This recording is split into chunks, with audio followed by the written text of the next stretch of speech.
তো আপনার মাথা গোলমাল কেন? একটা সিদ্ধান্ত নিতে পারছিলাম না, তাই মাথাটা গোলমাল হয়েছিল, বাট এখন পেরে গেছি। এখন পেরে গেছেন? তো কি সিদ্ধান্ত বলেন তো? একটা মার্ডার করব। মার্ডার করবেন? বলেন কি? আমরা মিডল ক্লাস, আমরা মিডল ক্লাস। ম্যাম, কি কিছু হয়েছে নাকি? মানে আপনাকে আজকে একটু উদ্ভ্রান্তির মতো লাগছে, মনে হচ্ছে একটু এলোমেলো।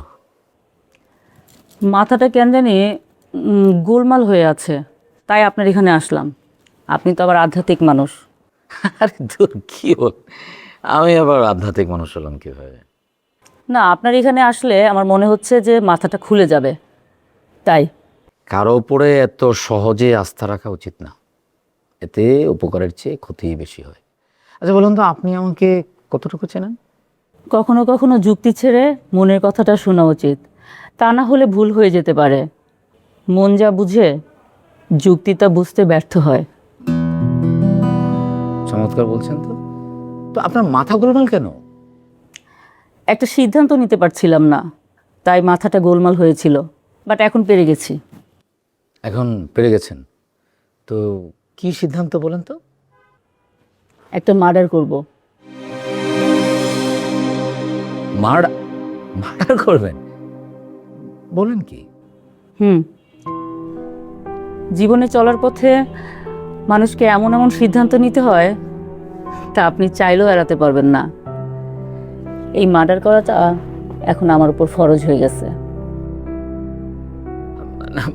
মানে মানে তাই বলে আপনি মার্ডার করবেন? আমার মার্ডার একমাত্র সলিউশন না আমার। আপনাকে এটা খুলে বললে আপনি বুঝবেন। বলেন। আজ না, আরেকদিন। না না, ম্যাম বলেন না, মানে আপনি এখন এভাবে না বললে আমার না অস্থিরতা বেড়ে গেছে, মনে হয় যে আমি একটু শুনি।